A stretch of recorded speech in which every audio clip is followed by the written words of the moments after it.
안녕하세요. 이변은 이따의 이동현 변호사입니다. 오늘은 학교폭력 5가지 조치 기준은 무엇인지에 대해서 한번 알아보도록 하겠습니다. 제가 이제 오늘의 주제를 선택하게 된 이유는 이 학교폭력에 휘말리게 된 경우, 이 학교폭력이 인정되는 경우 가해 학생에 대해서 조치를 내릴 때 어떤 기준에 따라서 조치를 내리는지에 대해서 문의를 하시는 분들이 많은데 그거에 대해서 간략하게나마 답변을 드리고자 오늘의 주제를 선택해 보았습니다. 그럼 우선 들어가기에 앞서 학교폭력의 개념을 알아보게 되면 학교폭력은 학교 내외에서 학생을 대상으로 발생한 상해, 폭행, 감금, 협박, 약취유인, 명예훼손, 모욕, 공갈, 강요, 강제적 심부름 및 성폭력, 따돌림, 사이버 따돌림, 정보통신망을 이용한 음란폭력 정보 등에 의하여 피해 학생에게 신체, 정신 또는 재산상의 피해를 수반하는 행위를 말합니다. 이 학교폭력의 개념을 정확하게 알아두셔야지 학교폭력에 휘말리게 된 경우 어떻게 대응해야 될지가 나오기 때문에 이 학교폭력의 개념은 기본 중에 기본이니 꼭 알아두셨으면 좋겠습니다. 그럼 이제 오늘의 주제인 학교폭력의 5가지 조치 기준에 대해서 한번 알아보겠습니다. 학교폭력대책심의위원회는 학교폭력 사안에 대해서 우선 학교폭력에 해당하는지 여부를 결정하게 됩니다. 즉 학교폭력에 해당하는지 여부는 아까 앞서 말씀드린 것처럼 이 학교폭력 예방 및 대책에 관한 법률에 정한 이 학교폭력의 개념에 그 가해 학생의 행위가 이 학교폭력의 개념에 해당하는지를 판단하는 겁니다. 그래서 우선 학폭위에서는 첫 번째 이 가해 학생 행위가 학교폭력에 해당하는지 여부, 아까 앞서 언급한 학교폭력 예방 및 대책에 관한 법률에 정의하고 있는 이 학교폭력에 해당하는지 여부를 결정하게 됩니다. 그런 다음에 가해 학생 행위가 학교폭력에 해당한다고 판단하면 가해 학생의 학교폭력의 심각성, 지속성, 고의성, 반성 정도를 고려해가지고 점수 0점부터 4점까지 있습니다.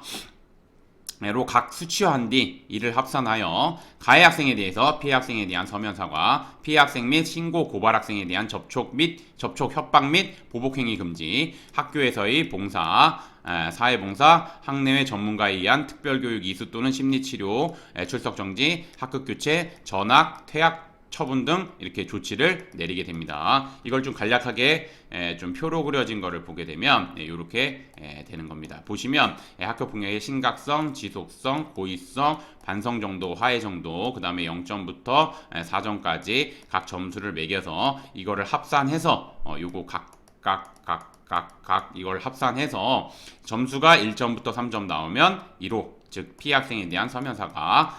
그 다음에 2호 같은 경우는 보통 본 조치로 내려지는 경우도 있으면 부가 조치로 내려지는 경우가 대부분입니다. 그렇게 아시면 되고, 그 다음에 4점에서 6점이면 학교에서의 봉사, 사무 처분이죠. 사무 조치죠, 사무 조치. 그 다음에 여기까지는 생기부에 기재 안 되죠. 그 다음에 여기서부터는 생기부에 기재된다는 거, 본 조치가 이렇게 내려지면 잘 알아주셨으면 좋겠고, 그래서 계속해서 보게 되면 7점에서 9점이면 4, 5인 사회봉사 조치, 그 다음에 5호는 학내 전문가에 의한 특별교육 이수 또는 심리치료, 이거는 보통 부가조치로 내려지게 됩니다. 그 다음에 10점에서 12점인 경우 6호 출석정지, 13점에서 15점인 경우 7호 학급교체, 16점에서 20점인 경우에는 전학, 8호인 전학 혹은 9호인 퇴학 처분, 이렇게 결정하게 됩니다. 근데 의무교육 기간 내에 있으면은 당연히 퇴학 처분은 안 내려지겠죠. 그거 잘 알아주셨으면 좋겠습니다. 그리고 점수가 이렇게 합산한 점수가 이렇게 내려졌다고 하더라도 요런 조치를 일반적으로는 요런 조치를 내리지만 이제 선도 가능성이 있으면 이제 조치를 한 단계 가령 4호 조치를 내려야 되는데 선도 가능성이 있어가지고 3호 조치를 내리는 경우도 있습니다. 저 같은 경우도 제가 소속된 이제 학교폭력대책심의위원회에서도 이제 학생의 선도 가능성을 본 다음에 조치를 내리는 경우도 있습니다. 그래서 그 대응하는 게 좀 잘 대응하면은 점수가 비록 조금 높게 나와서 조치가 조금 높게 나왔다 할지라도 선도 가능성이나 이런 모습을 보여주면은 조치가 내려갈 수 있다는 것 좀 잘 알아두셨으면 좋겠습니다. 그래서 이 학교 폭력 5가지 조치 기준에 대해서 한번 이제 하나하나 알아보겠습니다. 첫 번째가 심각성입니다. 심각성. 학교 폭력 대책 심의위원회 위원님들은 심각성을 판단할 때 뭐 2인 이상 단체 혹은 집단으로 학교 폭력을 행사했는지, 그다음에 칼, 가위, 책 등 흉기나 위험한 물건을 사용했는지, 그다음에 피해 학생이 여러 명인지, 그다음에 피해 학생이 학교 폭력으로 인해서 신체적 혹은 정신적으로 어느 정도 피해를 받았는지, 뭐 상해 진단서나 아니면은 뭐 정신과 가면은 이제 정신과 상담 내역서, 그다음에 뭐 치료 기간 이런 것들을 참조하게 됩니다. 그다음에 그 학교 폭력의 개념이 아까 말씀드린 것처럼 굉장히 포괄적으로 규정되어 있는데, 이 포괄적으로 규정되어 있는 것 중에서 일부만 형사 범죄에 해당합니다. 형사 범죄에 해당하기 때문에, 즉 학교 폭력의 개념이 더 포괄적이고 그다음에 형사 범죄에 해당하는 것은 이 부분 안에 일부에 불과합니다. 그래서 이제 보시면 형사 범죄로 처벌받을 수 있는 사안인지, 그다음에 형사 범죄로 처벌된다면 어느 정도 처벌되는 사안인지, 이런 것들을 종합적으로 고려해서 심각성에 대한 판단을 하게 되고, 당연히 아까 말씀드린 것처럼 0점에서부터 4점까지 점수를 매기게 됩니다. 그 다음에 이제 지속성을 보겠습니다. 지속성을 보게 되면 학교폭력대책심의위원회는 지속성을 판단할 때 피해 학생에게 학교폭력을 행사한 횟수, 그다음에 행사한 기간, 그 다음에 뭐 밤낮 가리지 않고 학교폭력을 행사했는지, 이런 경우 뭐 새벽에도 그렇고, 뭐 새벽에도 막 메시지를 보내고, 뭐 새벽에도 불러내고, 뭐 밤에도 불러내고, 뭐 이런 거를 종합적으로 고려해서 판단하게 됩니다. 그래서 계속 말씀드리지만 0점에서부터 4점까지 그 사이에서 점수를 매긴 다음에 그거를 이제 뭐 다 합산해가지고 하는 겁니다. 조치는. 그 다음에 이제 계속해서 보면 고의성이 있습니다. 그래서 학교폭력대책심의위원회는 고의성을 판단할 때 학교폭력이 우발적으로 발생했는지, 그 다음에 학교폭력이 계획적으로 발생했는지, 그 다음에 피해 학생의 거부가 있음에도 불구하고 계속해서 학교폭력을 행사했는지, 그 다음에 선생님의 지도에도 불구하고 계속해서 피해 학생에게 학교폭력을 행사했는지 등을 종합적으로 고려해서 판단하게 됩니다. 이 고의성을 위원님들이 판단할 때 좀 이렇게 일반적인 법 지식이라고 해야 되나, 그런 분들이 없는 경우, 그러니까 그런 지식이 없는 경우에는 이제 뭐 저 같은 경우는 이제 형법을 배우니까, 형법 같은 경우는 고의에 대해서 이제 뭐 미필적 고의나 이런 것들을 이제 판단하게 되는데, 이제 그런 게 없으신 분들은 0점, 그러니까 뭐 제 가령 이제 뭐 제가 이제 뭐 저희 클라이언트 분이 받아본 거에서 뭐 고의성이 0점이 나오는 경우도 있습니다. 0점이 나오는 경우도 있는데, 뭐 물론 그 위원님들이 잘 판단하셨겠지만, 뭐 일반적으로 이게 과실이 아니니까, 과실이라는 거는 뭐냐면 이제 내가 인지하지 못하고 뭐 어떤 일이 지게 되는 거죠. 뭐 어떤 피해를 주게 되거나.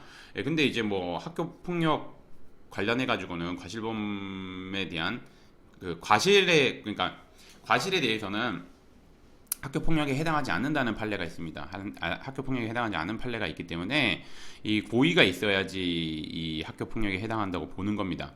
근데 그 고의가 있어야지 학교 폭력에 해당한다고 보는데 학교 고의성을 0점을 줘버리면 그거는 제가 보면 좀 타당하지 않는다고 보고, 그런 경우가 종종 있습니다. 저도 사건을 진행하다 보면 뭐 당연히 이제 그 학폭위에서 잘 판단을 하셨겠지만, 이제 학폭위 같은 경우는 워낙 다양한 분들이 구성되어 있기 때문에 이런 뭐 법적 지식이라는 거나 이런 게 이제 뭐 조금 뭐 저같이 이제 뭐 변호사나 뭐 이런 그러니까 이런 사람들에 비해서는 이제 조금 법적 지식이 없을 수 있기 때문에 이제 그 부분을 좀 고려를 안 하시는 경우가 있는데, 고의성은 학교 폭력에 해당하면 고의성은 뭐 0점이 나오는 거는 제가 보면 타당하지 않는다고 생각하고, 아무튼 뭐 그런 게 있다는 거 그냥 알고 있으시면 되고, 그래서 중요한 거는 뭐냐면 이 학교 폭력에 그 대응을 할 때 뭐 우발적으로 발생했으면 그 우발적인 부분에 대해서 좀 언급을 하고 강조를 해드려야 됩니다.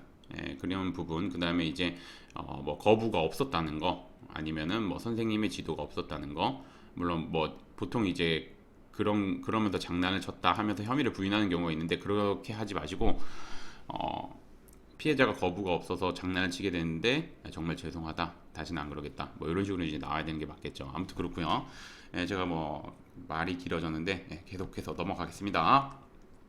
반성 정도를 보게 되면 반성 정도, 학교폭력대책심의위원회는 반성 정도를 판단할 때 학교폭력에 대해서 인정하고 있는지, 그 다음에 피해 학생이 먼저 원인을 제공했다는 식으로 변명하는지, 그 다음에 피해 학생 및 주변 학생들의 평가가 어떤지, 그 다음에 가해 학생이 학교 생활, 학습 태도가 변화가 있었는지, 이런 거를 종합적으로 판단하게 됩니다. 즉, 학교 폭력에 대해서 인정하고 있는지는 뭐 처음부터 학생 확인서나 위원님들 같은 경우는 학생 확인서나 학생의 그 나와서 그 진술하는 태도를 보면 학교 폭력에 대해서 인정하고 있는지 그런 걸 알 수 있습니다. 그리고 뭐 반성문이나 이런 거, 사과문 이런 거 제출하면 당연히 인정하고 있다고 보겠죠. 그다음에 피해 학생이 먼저 원인을 제공했다는 식으로 변명하고 있는지, 이거 보통 요거 정말 많이, 저도 이제 위원으로 있으면 정말 많이 이렇게 변명을 하는 경우 많은데, 이렇게 변명하면 안 됩니다. 이거 진짜 변명하면 오히려 더 부작용, 그러니까 더 안 좋게 봅니다. 솔직히 말씀드리면 저도 위원으로 있으면 이런 얘기하면 정말 안 좋게 봅니다. 그냥 잘못했으면 잘못했다, 그렇게 얘기하는 게 맞습니다. 그다음에 주변 학생들의 평가, 뭐 이렇게 뭐 평소에 괜찮은 학생인데 뭐 그때 이제 이렇게 화가 나서 그랬던 것 같다, 뭐 이런 식으로 이제 나오겠죠. 근데 뭐 보면은 이제 반성하고 있는 것 같다, 뭐 그런 거. 그다음에 이제 그 학교 폭력 이후에 이제 학교 생활이나 학습 태도의 변화가 있는지 이런 거를 종합적으로 고려합니다. 이런 거 같은 경우는 이제 뭐 학교에서 학교에서 이렇게 좀 써주시는 경우가 있습니다.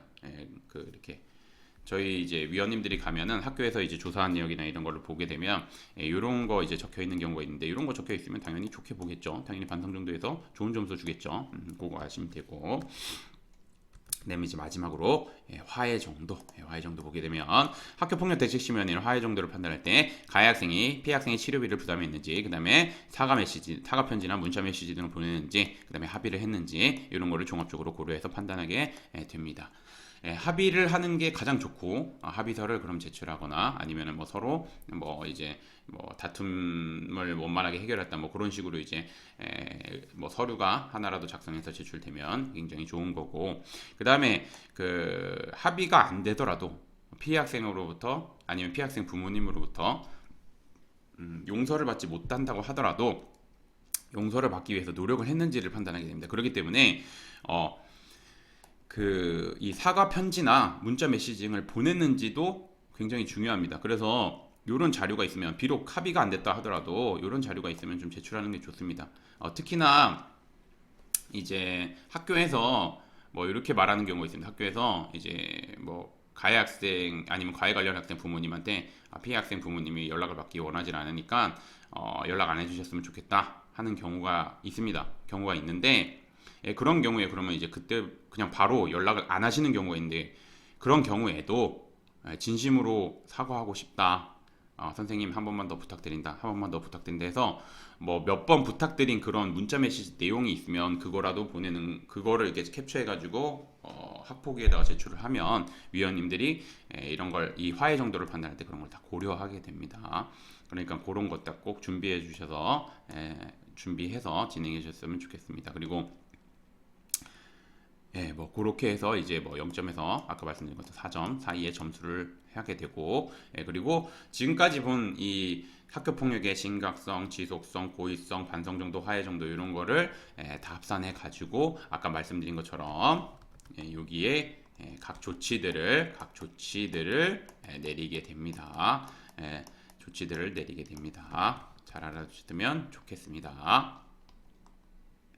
그래서 뭐 제가 한 가지만 더 붙이면, 이 학교 폭력 가해로 대응을 할 때는 그 학교 폭력의 심각성, 지속성, 고의성, 그러니까 학교 폭력에 해당하지 않는 경우에는 학교 폭력에 해당하지 않는다는 것을 주장해야 되고, 학교 폭력에 해당하는데 좀 경한 조치를 받기 위해서는 이 학교 폭력의 심각성, 지속성, 고의성이 낮다, 그 다음에 반성 정도, 화해 정도는 높다, 이런 거를 좀 적극적으로 대응해야 됩니다. 그리고 각 그 항목에 맞춰서 딱 각 기준에 맞춰서, 조치 기준에 맞춰서 딱딱딱 논리적으로 주장을 하는 의견서를 제출하는 것도 좋고, 그 다음에 그거에 맞춰서 가서 진술하는 것도 굉장히 중요합니다. 그래서 오늘의 주제를 좀 정리를 하자면, 학교폭력대책심의위원회는 5가지 기준, 즉 학교폭력의 심각성, 지속성, 고의성, 반성 정도, 화해 정도를 각 고려하여 가해 학생에 대해서 조치를 내리는 만큼 피해, 그 다음에 가해 학생은 위 5가지 기준에 따라서 각 대응을 해야 됩니다. 그래야지 이제 각자 원하는 결과를 얻을 수 있습니다. 그래서 뭐 제가 좀 말씀드리면 학교 폭력 같은 경우는 누누이 말씀드리지만 학교 폭력만의 독특한 제도이고 그다음에 학교 폭력만의 뭐 특성이 있습니다. 특징이 있고 그렇기 때문에 제가 보면은 변호사님 도움을 받아가지고 만약에 하시는 경우에는 변호사님을 선임하실 때 꼭 고려해야 되는 것 두 가지. 첫 번째, 대한변협에서 학교폭력 전문 변호사로 인정하고 있는지. 두 번째, 현재 학교폭력대책심의위원회 위원으로 활동하고 있는지. 요거 꼭 두 가지 확인하셔서 그 변호사님 만약에 도움을 받고자 한다면 그런 변호사님의 도움을 받는 것이 좋을 거라고 생각합니다. 오늘의 주제는 여기까지 마치겠고 저는 이변은 이따의 이동현 변호사였습니다. 감사합니다.